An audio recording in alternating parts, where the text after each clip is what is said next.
Hello friends, welcome back to my channel. तो आज मैं आपके सामने एक न्यू वीडियो लेकर आई हूँ क्लास थर्ड के लिए। तो मेरे से किसी ने पूछा था कि मैम आप क्लास थर्ड को कैसे पढ़ाती हैं और क्या पढ़ाती हैं, वो हमारे साथ आप शो कीजिए कि आप उसको क्या क्या कराती हैं। तो मैं आपको पहले भी बता चुकी हूँ कि मैं जो उसको पढ़ाती हूँ उसके स्कूल से जो वर्क आता है मैं वही चीज उसको यहाँ पर रिवाइज कराती हूँ और मुझे उसका वर्क भी कराना पड़ता है। तो जैसे मैं उसको स्कूल से जो भी वर्क आया मैं 1 घंटा उसको पूरा वर्क कराती हूँ प्रॉपर। उसके बाद जब उसका टाइम बचता है, 1 घंटा मैंने प्रॉपर वर्क करवा दिया उसको, जब 1 घंटा बचता है तो मैं हिंदी, इंग्लिश, मैथ्स ये तीनों सब्जेक्ट टच करती हूँ। इंग्लिश में एक दिन SST ले लेती हूँ, एक दिन साइंस ले लेती हूँ, कभी कंप्यूटर लेती हूँ। तो इस तरह से मैं उसको डिफरेंस कर देती हूँ। और हिंदी और मैथ्स ये मैं उसकी डेली टच करती हूँ। मैथ्स में अगर मुझे कुछ ज्यादा समझ में नहीं आया कि मैम ने आज कुछ वर्क नहीं दिया है तो मैं उसे टेबल्स दे देती हूँ, मल्टीपल्स के सम दे देती हूँ। तो जो जो चीजें उसके चल रही हैं अभी, क्योंकि अभी जुलाई में अभी स्टार्ट हुआ है 8-10 दिन से वर्क आना, तो मैं उसके अकॉर्डिंग उसको वर्क कराती हूँ। तो चलिए मैं आपको उसकी कॉपीज दिखाती हूँ कि मैं उसको क्या क्या वर्क कराती हूँ और कैसे कराती हूँ। तो आइए मैं आपको उसकी कॉपीज दिखाती हूँ। तो देखिए मैंने इसको इंग्लिश में ये स्टार्ट किया है मैंने इसका। तो जब ये फर्स्ट डे आई थी तो इसका अभी वर्क नहीं आया था। तो जब मैंने इसको माई सेल्फ, इंग्लिश में कोई वर्क नहीं था तो मैंने इसको माई सेल्फ फर्स्ट से सिखा रखा है। फर्स्ट मैंने इसको 5 लाइन सिखा दी थी। My name, I am a girl, I am 8 years old, I study in class third, I live in Kota city, यहाँ तक सिखा दिया था। उसके बाद मैंने इसको 10 तक लाइन सिखाई है, लेकिन इसने यहाँ पर अभी 7 तक ही लिख पाई थी, क्योंकि स्कूल नेम भी आ जाता है। फिर आप कितनी बजे स्कूल जाते हो, कितनी बजे स्कूल से आते हो, आपकी हॉबीज क्या है, कुछ भी लिख सकते हो। तो मैंने इसको फर्स्ट डे माई सेल्फ लिखवाया। उसके बाद इसके साइंस में आया living things, non living things. अब क्वेश्चन आंसर कराने से पहले मैंने इसको ये समझा दिया कि लिविंग थिंग्स क्या होता है, जिसके अंदर जान होती है, जो सांस लेते हैं, जो खाना खाते हैं, वो लिविंग थिंग्स होते हैं। और जो निर्जीव होते हैं, नॉन लिविंग थिंग, जो सांस नहीं लेते, खाना नहीं खाते, पानी नहीं पीते, वो नॉन लिविंग होते हैं। तो इसने ये फटाफट लिख दिया अपने आप ही, देखिए। उसके बाद मैंने इसको SST में प्लेनेट्स नेम लर्न करवाए और बोल बोलकर इसको लिखवाए मैंने कि 8 प्लेनेट्स होते हैं आपके। उसके नेक्स्ट डे मैंने इसको प्लेनेट्स के नेम अपने आप लिखने के लिए बोला, तो इसने ये मिस्टेक करी है। उसके बाद मैंने कंप्यूटर में इसको input device, output device, input device क्या होते हैं, आउटपुट डिवाइस क्या होते हैं, वो लिखवाए। और साथ ही मैंने SST का एक क्वेश्चन दे दिया, what is the shape of the earth.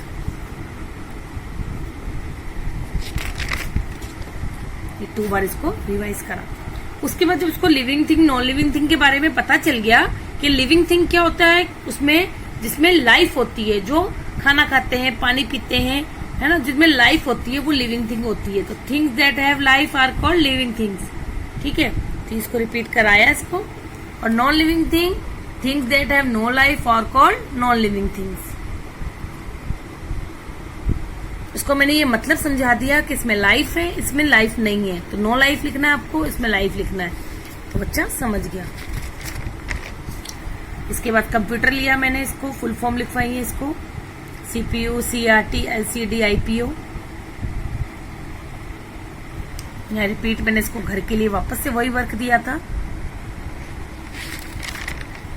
इसके बाद इसके साइंस में आए थे एनिमल्स एंड देयर होम्स, वो मैंने इसको लिखवाया। और आपने देखा होगा कि कहीं पे भी ज्यादा इसको रिपीट नहीं करवा रही हूँ कि मैंने पेंसिल से या पेन से लिख दिया और बोल दिया इसको कि आप बार बार इसको रिपीट करते रहो, क्योंकि कुछ लोग ये तरीका अपनाते हैं जो बहुत ही गलत तरीका है कि अगर बच्चा बहुत ही लेंथी क्वेश्चन है या कुछ हार्ड वर्ड है जो बच्चा नहीं समझ रहा है तब आप रिपीट करवा सकते हो, नहीं तो आप डिक्टेट ही करिए। आपको डिक्टेट करने से बच्चा जब लिखेगा तो वो सुनता भी जा रहा है, बोलता भी जा रहा है और लिखता भी जा रहा है, तो इससे इसको जल्दी लर्न होगा। तो मैं इसको डिक्टेट करती हूँ। स्पेलिंग नहीं आती मैं स्पेलिंग बोल देती हूँ, नहीं तो आंसर पूरा डिक्टेट करती हूँ। कहीं भी इसको बार बार मैं रिपीट करने के लिए नहीं देती कि मैंने आंसर लिख दिया और आप रिपीट करते जाओ। या फिर मैंने इसको वापस से क्वेश्चन रिपीट करवाया। इसके बाद साइंस में इसके फिलअप्स आ गए थे उसी चैप्टर में। उसके बाद मैंने SST का जो क्वेश्चन था, what is the shape of the earth, इसको दोबारा से, क्योंकि इसको यहाँ पे ऑक्टेट की और इसकी स्पेरोइड की स्पेलिंग लर्न नहीं हो रही थी, इसलिए मैंने इसको यहाँ पे आंसर लिख कर दिया। नहीं तो मेरी कोशिश ये डिक्टेट करने की ही होती है। यहाँ इंग्लिश ग्रामर में इसके चूज द करेक्ट ऑप्शंस आए थे, वो मैंने इसको यहीं पे करवाए। पहले कॉपी में वर्क करवाया, उसके बाद ट्यूशंस की कॉपी में करवाया। इसके बाद living thing, non living thing, कुछ नेम लिखे हुए थे, उनमें आपको लिविंग थिंग में एल और नॉन लिविंग थिंग में एन लिखना था। और ये क्वेश्चन मैं इसलिए बाबा करवा रही हूँ, इंपॉर्टेंट क्वेश्चन है, ये एग्जाम में जरूर आएगा। What is the shape of the earth, जो बच्चे को पता होना चाहिए। इसके बाद इसके एसएसटी में आया अवर कंट्री चैप्टर 3, जिसके अंदर largest state in India, smallest state in India, capital of India, smaller union territory. तो ये देखिए, ये लिखवाने के बाद मैंने बच्चे को स्टेट्स एंड कैपिटल भी लर्न करवानी शुरू कर दी है। मैंने 28 में से ओनली 9 स्टेट्स ही लिखवाई हैं इसको, और उसको घर से होमवर्क दिया था यही चीज का कि घर से अच्छे से लर्न कराना। मैंने यहाँ पे लर्न करवाई थी और होमवर्क घर के लिए दिया था। नेक्स्ट डे मैंने इसको नेम बोले स्टेट्स के और बच्चे ने कैपिटल लिखी। मैंने ये बाद में लिखा है इसके, मैं बोलती गई राजस्थान की कैपिटल लिखो, बिहार की कैपिटल लिखो, और ये लिखती गई। कहीं कहीं मिस्टेक की हुई है, लेकिन इतना तो चलता है, बच्चा धीरे धीरे ही लर्न कर पाएगा। इसके बाद मैंने इसको दोबारा से सारा प्रॉपर लिख कर दिया, और इससे अभी मैं ज्यादा आगे नहीं बढ़ी हूँ। 8 या 9 स्टेट लर्न करवाई हैं। हमें एक दिन में इतना ही करवाना है बच्चे को, जो बच्चा अच्छे से लर्न कर ले।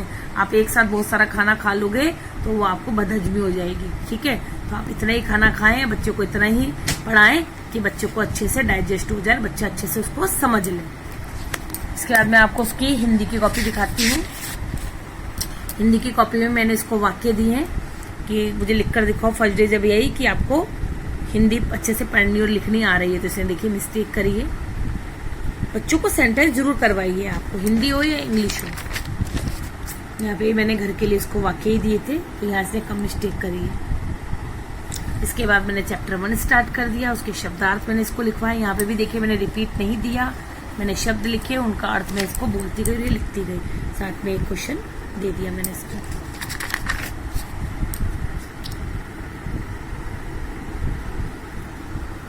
आप जब तक अच्छे से बच्चों को लर्न नहीं हो जाए तब तक बार बार रिपीट करवाते ही रहिए उसको। उसके बाद मैंने इसको ग्रामर, भाषा किसे कहते हैं, इसके आ गया था। ये बच्चे ने देखिए ऊपर कितना फैला के लिखा है, तो 5 लाइन भर दी। जब मैंने इसको थोड़ा डांटा कि आप थोड़ा छोटा लिखो, तो बच्चे ने कितना सुंदर लिखा है और 4 लाइन तक ही कंप्लीट हो गया। उसके बाद ये होमवर्क के लिए वापस से क्वेश्चन दिया। जब तक बच्चों को अच्छे से लर्न नहीं हो जाए तब तक बच्चे को रिपीट कराते ही रहिए।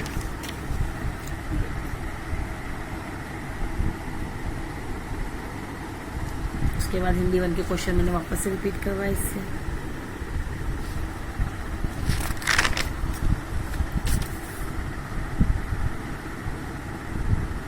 और आपको बोल बोल कर ही करवाना है। आपको ज्यादा से ज्यादा आप जितना डिक्टेट करेंगे ना, उतना बच्चा बहुत अच्छा करेगा। जो क्वेश्चन पढ़े थे वो मैंने इसको बाद में कराए हैं चैप्टर 1 के, क्योंकि बच्चों को ऋतुओं का नाम लर्न करने में प्रॉब्लम आती है, तो बार बार आपको रिपीट करवाना ही पड़ेगा। अब यहाँ कराने के बाद आप होमवर्क भी दे सकते हैं। आप होमवर्क दे दीजिए, जो चीज आपने यहाँ कराई आप उसको होमवर्क में दे दीजिए। इसके बाद चैप्टर 2 स्टार्ट हो गया। चैप्टर 2 में जो क्वेश्चन थोड़े छोटे थे वो मैंने इसको पहले लर्न करवाए, पहले लिखवा दिए इसके, और जो बड़े होते हैं वो मैं बाद में करवाती हूँ। मैंने शब्दार्थ ये सारे फर्स्ट और सेकंड के मिक्स है, मैंने इसको दोबारा से घर पे रिपीट करने के लिए दे दिए। यहाँ मैंने इससे वाक्य कर बनाऊं। पार्ट 3 आ गया, उसके शब्दार्थ है। पार्ट 3 के प्रश्न उत्तर है।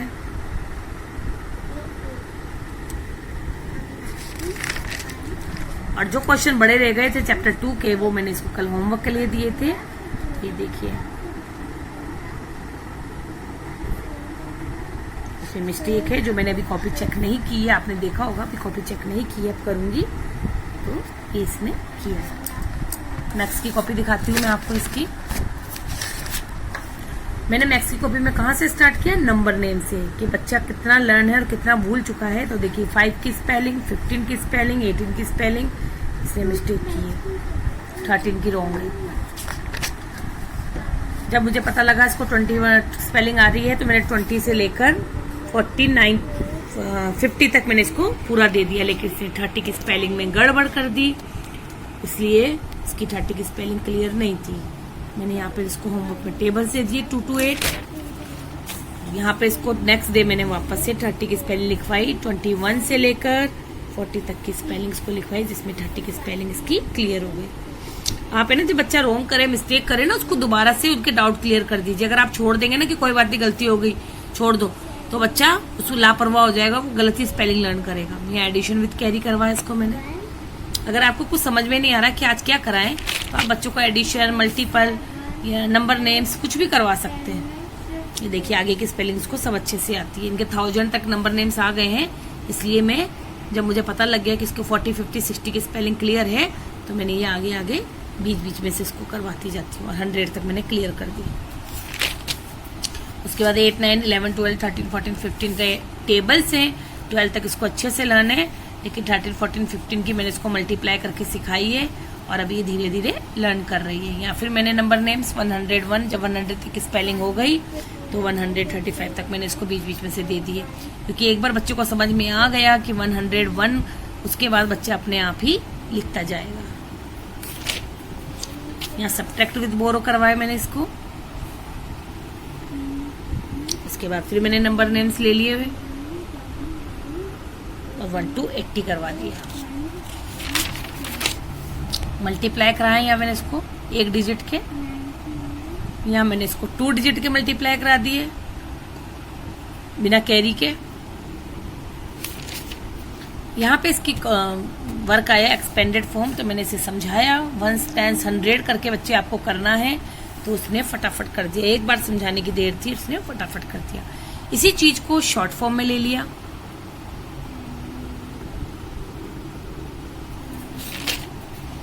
फिर नंबर नेम्स 181 से लेकर 245 तक नंबर नेम्स हो गए। 200 नहीं आ रहा था बच्चों को लिखना, क्योंकि इसे समझ में नहीं आया कि 200 बोलते हैं इसको। बाकी देखिए अपने आप, जब मैंने 212 लिख के दिया वो सब लिख लिया इसने, लेकिन इसकी गाड़ी यहाँ पर अटक गई थी। इसके बाद मैंने 3 डिजिट के कम्स आफ्टर एंड बिफोर करवाया इसको, क्योंकि इससे पहले 2 डिजिट के थे सेकंड क्लास में। तो आफ्टर तो इसने बहुत अच्छे से कर दिए, लेकिन बिफोर में इसको थोड़ा समझ में नहीं आ रहा था। यहाँ 3 डिजिट के असेंडिंग ऑर्डर करवाए मैंने इसको, जो भी इसने बहुत अच्छे से कर दिए। इसके बाद मैंने इसको आफ्टर और बिफोर 3 डिजिट के घर के लिए दिए। आफ्टर बहुत अच्छे से किए, लेकिन बिफोर सारे रॉन्ग थे इसके। बिफोर 2 डिजिट में भी बच्चा गड़बड़ कर देता है, ये तो 3 डिजिट के हैं। तो मैंने इसको दोबारा से यहाँ पर नेक्स्ट डे इसको समझाए सारे, और इसको पूरे बिफोर ही करवाए मैंने, ये देखिए। उसके बाद मैंने टेबल्स, उसके बाद इवन और ओड मैंने ऊपर लिख दिया कि ये इवन नंबर होते हैं, ये ओड नंबर होते हैं। लास्ट का नंबर आपको देखना है, 1 से स्टार्ट करना है कि 1 नंबर आपका इवन है, ओड है, और आपको लिखते जाना है। इसमें नंबर नेम्स में ही मैं 246 से 280 तक लिखा दिए इसको। इसके बाद आया इसकी प्लेस वैल्यू, फेस वैल्यू। तो मैंने इसे बताया कि बेटा यहाँ से स्टार्ट करेंगे 1, 10 एंड 100। आपको नंबर नेम्स लिखना है, मैंने जो सर्कल किया है आपको प्लेस बतानी है उसकी, कि वो किस प्लेस पे है। तो बच्चा समझ गया कि 1, 10 बीच का नंबर 10 प्लेस पे है, और इसने करके दिखाया।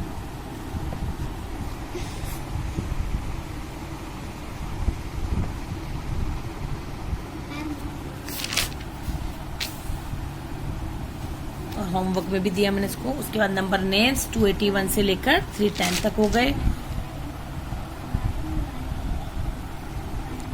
उसके बाद मैंने मल्टीप्लाई इसके कैरी वाले ले लिए कि 3 4 जा 12, तो 1 कैरी हुआ, 3 2 जा 6, तो 7 आपको उसमें प्लस करना है।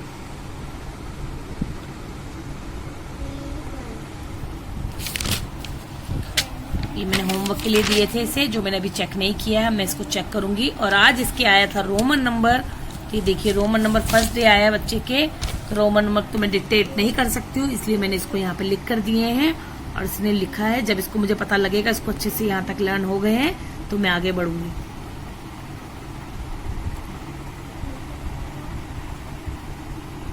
अपने कि किस तरीके से मैं इसको ही पूरा जितने भी सब्जेक्ट है वो टच करती हूँ डेली, मैंने आपको बोला है कि कभी आप साइंस लीजिए, कंप्यूटर लीजिए और डेली टच करिए।